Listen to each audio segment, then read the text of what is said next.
Friend, Munna LCD LED की तरफ से आप सभी को हैप्पी दीपावली। दोस्तों, आज का हमारा टॉपिक है कि ये एक हमारी पास एक एलईडी की टीवी है। ये एलईडी टीवी एक्चुअली आप देख रहे होंगे कि इसकी किसी ने मदरबोर्ड चेंज बोलो या पैनल चेंज बोलो, तो इसमें मदरबोर्ड चेंज बोलना गलत है। इसमें सैमसंग की ये एलईडी टीवी में एलजी की पैनल लगाया है और इस एलजी की पैनल कुछ इस तरह से उसने लगाया और लगाने के बाद ये यहाँ पर इसने कनेक्शन भी किया। कनेक्शन इज सही है, ओके, कोई रॉन्ग नहीं है। और इसको जब चालू हम कर रहे हैं तो पहले हम लोग प्रॉब्लम देखेंगे कि आखिर ये प्रॉब्लम क्या है। मैं बार बार बोलता हूँ, आपको ये शायद दिखाई दे रहा होगा, कलरिंग वर्टिकली लाइन, मतलब एक एक बार में बहुत सारी कलर लाइन आपको दिखाई दे रहा होगा जो कि कोई पिक्चर नहीं है।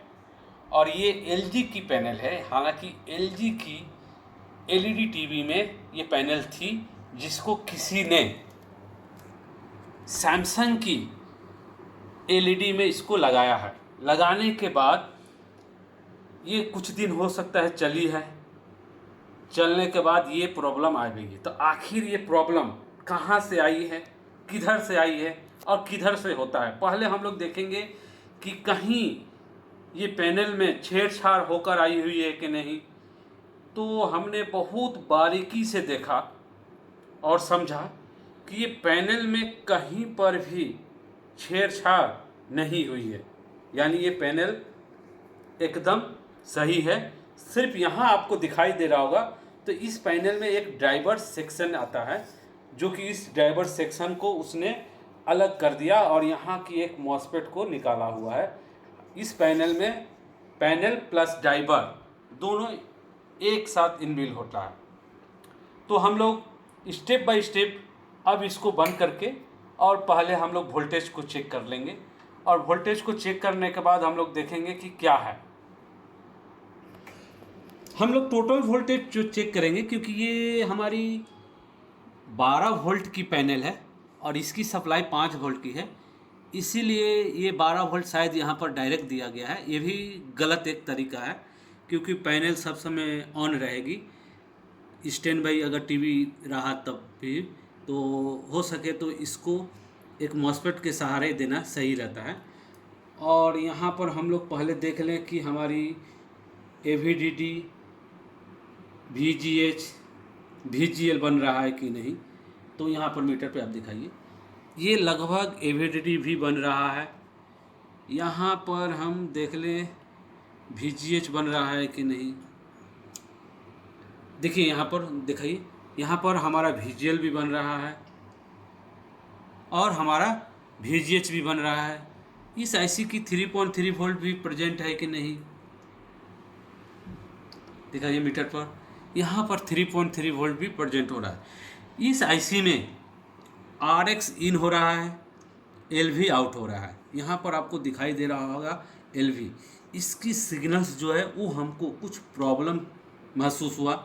उसके साथ साथ यहाँ पर आपको ये दिखाई दे रहा होगा कि ये हमारी साइड में एक है GIP _reset। इस टेस्ट पॉइंट पर हमारी ऑड इवन की वोल्टेज आनी चाहिए।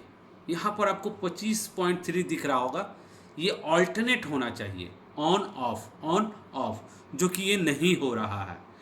नहीं हो रहा है तो ये सिस्टम ही इसको, ये लेवल शिफ्टर IC को ऑन ऑफ कराती है। हो सकता है ये सिस्टम की प्रॉब्लम हो या लेवल शिफ्टर की, लेकिन मैं लेवल शिफ्टर IC अभी चेक नहीं करूँगा, क्योंकि यहाँ पर मेरे को जो ये सिग्नल्स है ये हमको गलत प्राप्त हुआ, इसलिए इस IC को पहले हम लोग चेंज करेंगे। दोस्तों, आप लोग सोचते होंगे कि सर इतने जल्दी फाइंड आउट कैसे कर लिए। आपको पहले कोई एक ट्रेनिंग लेना होगा जो कि full A to Z practical होनी चाहिए और पैनल की डिटेल्स जानकारी आपको होनी चाहिए, तब आप ये इजी कभी भी फाइंड आउट कर लेंगे। दोस्तों, अगर आप ट्रेनिंग लेना चाहते हैं तो आप कृपया करके, ये जो हैदराबाद में है, ये हैदराबाद में 16 तारीख से, यानी इसी महीने 16 से स्टार्ट होगी और 20 को समाप्त होगी, 5 दिन की। हमारी ऑलरेडी सारी ट्रेनिंगें 5 दिन की हो गई है। अगर आप इस हैदराबाद में सीट बुक करना चाहते हैं तो तुरंत इस नंबर पे जाकर सीट बुक कर ले। ये हैदराबाद में हिंदी एंड तेलुगु होगा। मुंबई के लिए आप जाकर इस नंबर पर सीट बुक करा सकते हैं, जो कि 28 से लेकर 2 दिसंबर तक होगा। और कोलकाता के लिए 14 दिसंबर से 18 दिसंबर पर इस नंबर पर जाकर आप सीट बुक करा सकते हैं। और A to Z प्रैक्टिकल होगी और 15 मेंबर का बैच होगा और कोई प्रोजेक्टर पे नहीं होगी। दोस्तों अब हम आगे बढ़ें। हमको इस आईसी को नंबर पहले देख लेना होगा क्या है, तो मैं आपको भी नंबर दिखा दूं। तो हम ये माइक्रोस्कोप यूज करेंगे। इस माइक्रोस्कोप की खासियत है कि ये माइक्रोस्कोप आपको 5 वोल्ट और एक AV यानी CRT टीवी अगर भी रहेगा तो उसमें भी आप इसको देख सकते हैं। यानी आपको मोबाइल या लैपटॉप की ज़रूरत नहीं पड़ेगी। इस माइक्रोस्कोप में AV सिस्टम है और इसकी जूम बहुत काफ़ी अच्छा है, जो कि ज़्यादा दाम वाली जो माइक्रोस्कोप है उसको टक्कर ये देती है। अब यहाँ पर आप दिखाइए, वहाँ पर, यहाँ पर आप देख सकते हैं जो मैं LV बोल रहा था, वो ये LV हमारी है, जो आउट हमारी RX की आउटपुट।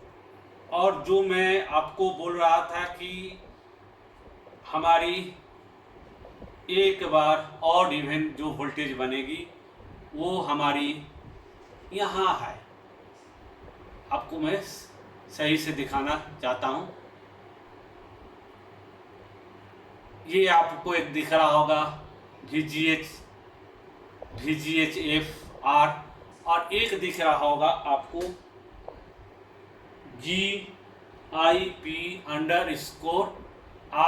मतलब रीसेट। इस पे हमारी जो है कभी माइनस कभी प्लस बननी चाहिए, जो नहीं बन रहा है प्लस में हो रहा है। तो हम लोग इस आईसी को ओपन करेंगे और ओपन करने के बाद हम लोग एक चेंज करेंगे। याद रखना दोस्तों, ज़्यादातर आपको स्क्रैप से ही काम चलाना पड़ेगा। इस आईसी के नंबर आप देख लो एक बार और आप नोट कर सकते हो।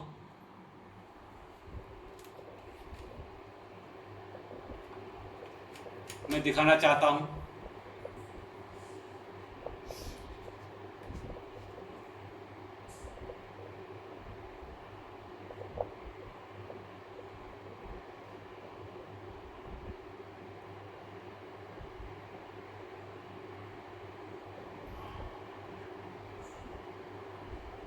आप नोट कर सकते हो इस आईसी का, और इस नोट करने के बाद जो हम लोग आईसी दूसरी डालेंगे उससे भी आप मिला सकते हैं। तो हम लोग आगे बढ़ें तो हमको एक स्क्रैप बोर्ड लेना पड़ेगा, इसकी सोर्स पीसीबी, और उससे हम लोग आईसी को निकालेंगे। ये सोर्स पीसीबी है, तो ये आईसी हमको लग रहा है कि लगभग ये अच्छी ही होगी और ये सेम टू सेम इसकी नंबर है। हम लोग इसको निकाल कर और यहाँ पर डालेंगे और देखेंगे कि हमारी प्रॉब्लम जो है वो सॉल्व हुई है कि नहीं। इस आईसी को हम VGA मशीन के द्वारा निकालेंगे। और ये एक VGA मशीन है जो कि इंफ्रारेड में आती है, और हम इसको इस आईसी को निकालेंगे।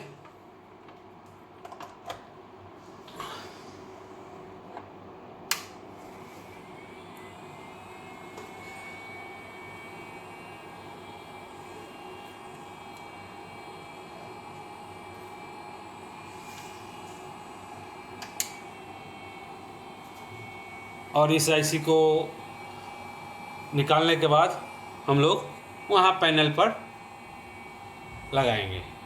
ये इंफ्रारेड मशीन है दोस्तों, VGA मशीन, जिसको eMMC आईसी या बॉल आईसी को निकाला जाता है। और हम लोग इस आईसी को अब निकाल लेंगे। देखिए ये आईसी हमारी निकल चुकी और गिर भी चुकी। चलो इसको हम लोग पहले बंद कर दें।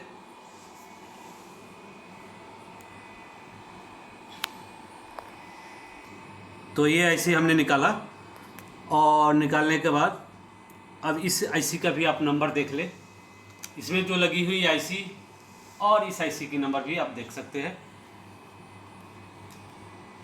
और ये नंबर देखने के बाद तब हम लोग क्या करेंगे, इस आईसी को लगाएंगे। इस आईसी को लगाने के लिए तब हमको VGA मशीन की ज़रूरत नहीं पड़ेगी, क्योंकि ये VGA मशीन जो है वो पैनल वहाँ पर नहीं लगेगा, क्योंकि यहाँ पर अब हमको बुलवर मशीन की ज़रूरत पड़ेगी, और हम ये बुलवर मशीन इसको यूज करेंगे निकालने के लिए। दोस्तों ये याद रखना, आईसी जब भी खोले तो आपको एक नंबर पिन को याद रखना होगा कि ये आईसी किस तरह से लगी हुई थी।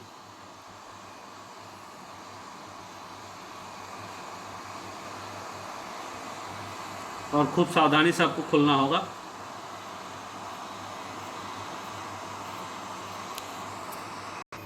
और ये वाले आईसी हम लोग अब इसमें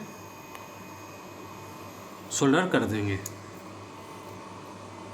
उसके बाद मैं नंबर दिखाऊंगा, आप लोग नंबर वीडियो से नोट कर सकते हैं कि इसमें लगी हुई आईसी क्या थी और लगाने वाली आईसी क्या लगी। तो दोस्तों हमने ये आईसी लगाती है, और लगाने के बाद एक बार आपको मैं दिखा दूं ये आईसी जो लगी है वही नंबर है कि नहीं। आईसी को आपको सही से लगाना होगा दोस्तों, ये याद रखना। और जैसे आप खोलोगे उसी जगह उसी एक नंबर पिन देखते हुए आपको लगाना है। और इस आईसी का हम नंबर दिखा दें कि जो हमने लगाया।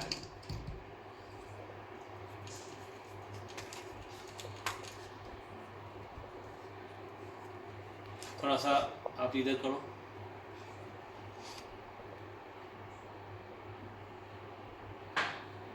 दोस्तों देख लीजिए ये आईसी नंबर, और जो हमने आईसी खोला था उसकी नंबर भी हमने दिखाया, आप मिला सकते हैं। और इसके बाद हमने आईसी को यहाँ वेरीफाई कर लिया कि बहुत अच्छी तरह से ये आईसी लगी हुई है। अब हम इस आईसी में लाइन देंगे, और लाइन देने के बाद देखेंगे कि हमारी ये वाली जो वोल्टेज जो थी, जो आपको हम दोस्तों आपको मैं बार बार बोल रहा हूँ, आपकी जो टेस्ट पॉइंट पे मैं दिखा रहा हूँ GIP_reset, तो ये यहाँ पर लिखा है। हम इस टेस्ट पॉइंट को आपको गौर कर रहा हूँ कि आपको यहाँ मापना है। ये टेस्ट पॉइंट का ये नाम नहीं है, आपको याद रखना होगा। आप लोग सोचोगे कि सर बोल रहे हैं ये नहीं, क्योंकि ये यहाँ पर VGH-R ये पहला टेस्ट पॉइंट, VGH-F ये दूसरा, और VGH-AE ये तीसरा, और GIP_reset ये नीचे वाला है। लेकिन यहाँ पर जो है GIP_reset लिखा है, वो आपको मापने के लिए बता रहा हूँ, वो इसका नाम नहीं है, वो नीचे वाली के नाम है। ये आपको याद रखना होगा। मैं बार बार वीडियो में यही चीज़ बोलते जा रहा हूँ, GIP_reset। आप लोग ये सब वीडियो आपको अंत तक देखना होगा, तब पता चलेगा। स्किप करने से आप कुछ भी सीख नहीं पाओगे, आपको याद रखना होगा।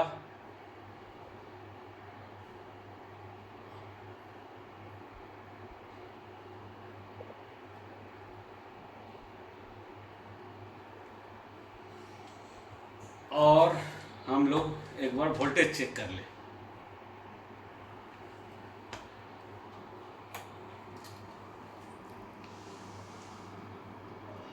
यहाँ पर लाइए, यहाँ पर दिखाइए। ये आपको GIP दिख रहा होगा _reset। यहाँ पर मीटर में दिखाई। देखिए दोस्तों, ये हमारा अब ऑड इवन होने लगा, जो कि आगे VGH पर ये रुका हुआ था। आपको इसी तरह से पहचानना होगा कि ये अगर ना हो तो इसका मतलब ये हमारी सिस्टम जो आईसी है वो हमारी ख़राब है। आपको मैं बताना ये चाह रहा हूँ। अब हम देखेंगे कि ये हमारी पैनल जो है ये ओके हुई है कि नहीं। देखिए दोस्तों, ये हमारी पैनल ओके हो गई है। आपको यहाँ पर डिस्प्ले दिखाई दे रहा होगा, यानी हमारी जो वर्टिकली कलरिंग बार जो थी उससे ये हमारी पैनल जो है ओके हो चुकी है।